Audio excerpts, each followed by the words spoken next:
Look, hindsight is always 2020, but there isn't a single human on Earth who could have predicted the fever-dreamed chaos that is the 2025 NFL fantasy football season. Not Nostradamus, not Vegas, not even your buddy Rick, who totally called that breakout, even though it had already happened. We get things wrong all the time. That's part of the game, but guess what? We also nail a lot of things every single year, even if the NFL tries its absolute hardest to make us look stupid. So in today's show, we're diving into our biggest hits and our biggest misses of 2025. The victory laps, the face plants, the receipts, all of it. Because I went back through our off-season videos, I checked the players that we begged you to draft, and the players we begged you to avoid, and today, we're coming clean. Full honesty, full accountability, yep, that one's on us. Now, if you appreciate the transparency, do me a favor and smash the like button. And for the 32.6% of you who are still watching but are not subscribed,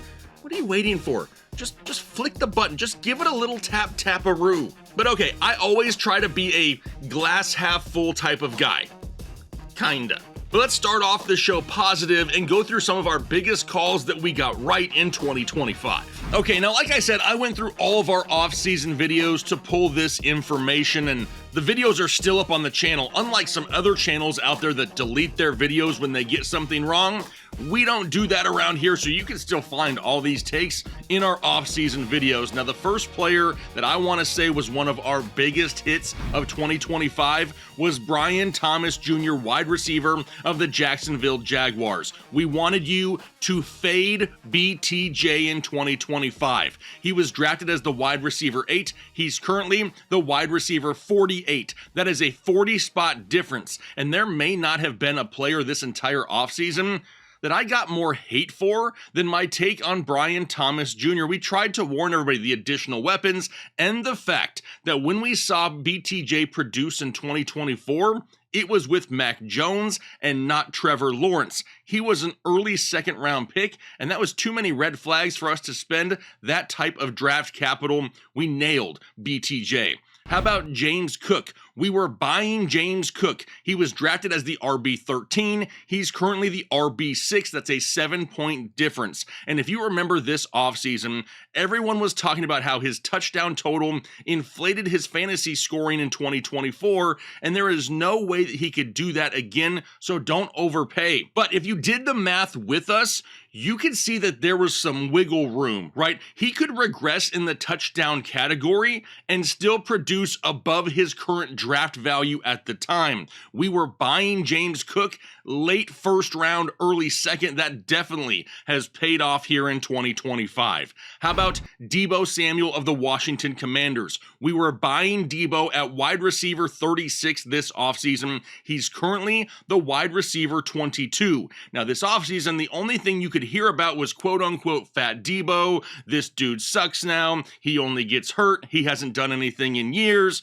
But at wide receiver 36, we were telling everyone to buy Deebo Samuel. Now, yes, it does suck that Jaden Daniels missed some time this season due to injury. However, Deebo Samuel has a chance at finishing top 20 at the position, and he was barely drafted inside the top 36. That right there is a hit. How about Matthew Stafford, quarterback of the Los Angeles Rams? We were buying Matthew Stafford this offseason. He was drafted at the quarterback 26. He's currently the quarterback 6 overall. That's a 17-point difference. And over again this offseason, we talked about how Matthew Stafford with Puka Nacua, Devontae Adams, and Kyren Williams could have a huge bounce-back fantasy season. Now, as of right now, he's on pace for a career high in touchdown passes, so I think it's working out. Then we get down to A.J. Brown. We were fading A.J. Brown pretty hard, and I have for multiple years now. He was drafted at the wide receiver 9. He's currently the wide receiver 28. That's a 19-spot difference, and year after year, we have talked about how A.J. Brown has 4 big games a season that really boosts his overall point total, but really he hurts you for 3/4 of the fantasy football season. Now, if you go and check the game log for A.J. Brown, you're going to find out that so far this season, he's had 4 big games. So sure, he may have the chance at 5, but it's like clockwork every single year with A.J. Brown. it's a headache to own him and start him. Now, for that reason, we were fading him, and so far, we've been correct. Now, after A.J. Brown, we go down to rookie wide receiver Emeka Egbuka, and I talked about this kid a ton this offseason. He was drafted as the wide receiver 37. He's currently the wide receiver 8, a 29 spot difference. And everyone thought that Chris Godwin was going to come back and be healthier earlier in the year. We tried to warn against that, and Egbuka turned into one of my favorite offseason picks. However, the injury to Mike Evans really derailed the second half of the season for Emeka Egbuka. He is a great wide receiver too. Is he a team's wide receiver 1 overall at this point? That's kind of why we're seeing some of the struggles. All that added defensive attention, plus Baker hasn't been 100% healthy, has really limited the production of Emeka Egbuka. If Mike Evans returns anytime soon though, Egbuka could pop off in the fantasy playoffs and maybe win us a fantasy championship. How about Dak Prescott, the quarterback that no one seems to love in fantasy football every single offseason? He was drafted as the QB 11. He's currently the quarterback 5, one of the most hated quarterbacks in fantasy, and I guess I somewhat understand it. I think a lot of people just despise the Cowboys, and they see them not making the playoffs and not being a great team, and they just assume that Dak Prescott sucks in fantasy football. That's just not the case. When he's healthy, he's scoring fantasy points, and the dude added George Pickens this offseason. This was a finger roll layup, and a lot of people missed out on it. How about DeAndre Swift, running back of the Chicago Bears? We were buying DeAndre Swift. He was drafted as the RB21, currently the RB16, a 5-spot difference. The offseason talk was how Ben Johnson hated himself some DeAndre Swift because of their days in Detroit. But that's not the case. Now, sure, Kyle Monangai has been great, but we bought into the scoring opportunities in an upgraded offense and offensive line in Chicago. The dude is on the verge of being a top 15 running back for the year, and very little people are giving him any credit. Now, after that, we go down to rookie running back Ashton Jeanty, who we were fading somewhat this offseason. He was drafted as the RB6, currently the RB13. We said all offseason there was a chance that this dude was a landmine in the Vegas offense. We said there is no way that we could take him inside the first round. The expectations were just too high. At running back 6, the guy would have needed like 1,600 total yards and 15 plus touchdowns, and a lot of people didn't pay attention to the math. And Ashton Jeanty is a perfect example of what happens in fantasy football every single year. It's name value, right? It overprices players on draft day. Sometimes you just gotta look at things realistically. Did anyone really expect the Vegas offense to be great this year? Probably not. Did anyone think that the defense was going to be so great that it was going to keep games close every single week where they were just pounding the rock on the ground? I don't think so either. His expectations were just too high, and he got overpriced on draft day. That's why we faded. Now, next up was another rookie running back, Quinshon Judkins of the Cleveland Browns. He was even highlighted in our draft guide as somebody that we wanted on our fantasy teams, even though he hadn't signed his contract yet in the offseason. He was drafted as the RB40. He's currently the RB17 and hasn't even started the entire year. It was just a perfect situation for him to land in Cleveland, to be a workhorse type running back. Now, yes, they're not scoring a lot of touchdowns there either, but he's their main guy week in and week out. You could see that after the NFL draft, that's the direction they were going. And once he signed his contract, it was wheels up. How about Chris Olave, wide receiver of the New Orleans Saints? He was a buy for us this offseason. Drafted as the wide receiver 35, currently the wide receiver 11 overall, a 24-spot difference. And honestly, the quarterback situation made him look super unappealing. Personally, full disclosure, I wasn't really interested in Chris Olave either, but Kyle was sold and he pushed it. And to his credit, he ended up being right. He's on the verge of being a wide receiver 1 for a wide receiver 3 price on draft day. That's an absolute steal. Now, speaking of steal, Davante Adams is on this list as well. We were buying Davante Adams all offseason. He was drafted as the wide receiver 17, currently the wide receiver 5 overall. And part of the reasons we had concerns about Puka Nacua, which we'll talk about here in a little bit, is because of the addition of Davante Adams and how he was such a huge upgrade over what they had in the past with Cooper Kupp. But if this season has shown us anything, is that Davante Adams and Puka Nacua can coexist just fine. Adams has 14 touchdowns this season. But at the wide receiver 5, for somebody that you drafted as the wide receiver 17, huge value. Another guy with huge value, Wan'Dale Robinson. Come on, light it up in the comment section. Is there a guy that I talked about more this offseason than Wan'Dale Robinson? I know a lot of people ignored it and they're like, dude, I'm not drafting Wan'Dale Robinson. He was drafted as the wide receiver 63. He's currently the wide receiver 13 overall. I put him in 6 off-season videos, and even though his ceiling hasn't been crazy high, he is better in full PPR than half PPR. He has been a steady option for majority of the season. Now, yeah, he's not getting the point totals of some of the elite wide receivers, but the dude is currently inside the top 15 at the position and was drafted outside the top 60 at the position. It doesn't matter how you slice it. He was a great draft pick if you picked him up. Speaking of pick, how about George Pickens last? He was a buy for us all offseason long. Drafted as the wide receiver 29. Currently the wide receiver 2 overall. And okay, maybe I lied. I talked about Pickens maybe just as much as I talked about Wan'Dale Robinson. He was a must-have guy for me this offseason. Anything was better than what he had in Pittsburgh with Arthur Smith. Look at what's going on right now with DK Metcalf. The problem is the offense and the play calling. It's not the players. Literally, DK Metcalf is what George Pickens has been the last couple of years. Get him out of Pittsburgh. Get him in a pass-heavy offense with an upgraded quarterback like Dak Prescott. The dude was gonna explode and people just ignored it. So hopefully you ended up with some of these buys, some of these players to avoid. Hopefully you avoided those landmines. But like I said, this video is full disclosure. We missed on some big time players as well. So now let's dive into the misses. And the first one on the list has to be Alvin Kamara. I'm owning Alvin Kamara. I was buying him all offseason at RB15. He's currently the RB34. I totally missed on Kamara. He seemed like a smash running back too. In my mind, he allowed you to go with some wide receivers early because you could end up with him a little bit later as your RB2 and not suffer. Well, sure, there's been some quarterback issues in New Orleans and even some injuries to Alvin Kamara, but when he's been on the field, he has totally underwhelmed, and they have not utilized him in the pass-catching game for most of the season.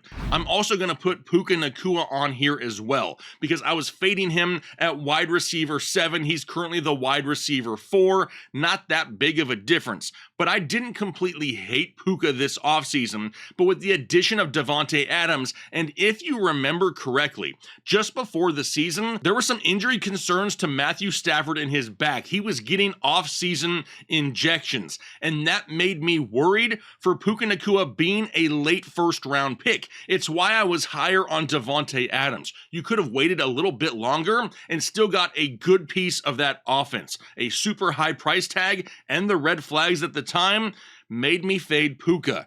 How about some tight ends? I sucked at tight end.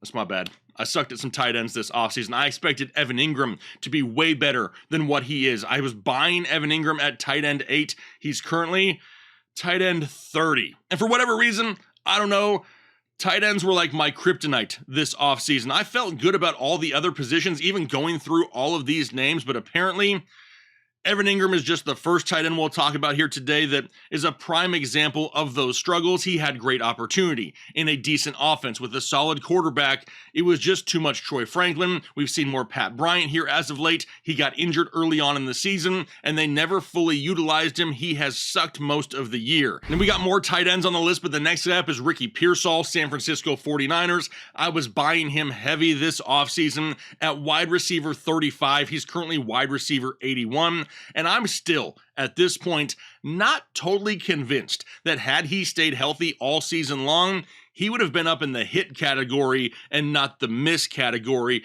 but injuries absolutely derailed his season, and since returning, him and Brock Purdy are miles apart right now, so he has been an absolute miss in 2025. But after him, we get a couple more tight ends. First up, Travis Kelce. I was fading Travis Kelce at tight end 5. He's currently tight end 2, and this one, it may be the biggest shock for me. I never would have expected Travis Kelce to be so heavily involved each and every week when Rashee Rice Xavier Worthy, Hollywood Brown, Juju Smith-Schuster, and Tyquan Thornton are all healthy at the same time. However, week after week, he goes out there. He's one of the leaders on the team weekly in receiving, and he has been a huge boost to fantasy teams. Now, maybe he's on his retirement tour and they're trying to give him every single opportunity to just rack up stats.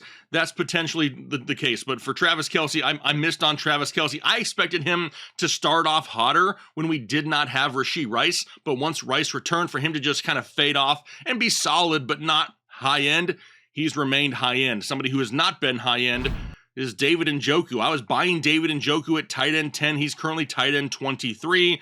Coming into the season, it was supposed to be the resurgence of the connection of Joe Flacco and David Njoku that we had seen in years past. Well, they started off slow. Joe Flacco was then shipped off to Cincinnati, and Harold Fannin just garnered too many targets from the rookie quarterbacks of Dylan Gabriel and Shedeur Sanders to really ever make David Njoku a thing. Missed on David Njoku. How about Matthew Golden, wide receiver of the Green Bay Packers? Missed on him as well. We were buying him at wide receiver 39. He's currently wide receiver 80. The potential was there.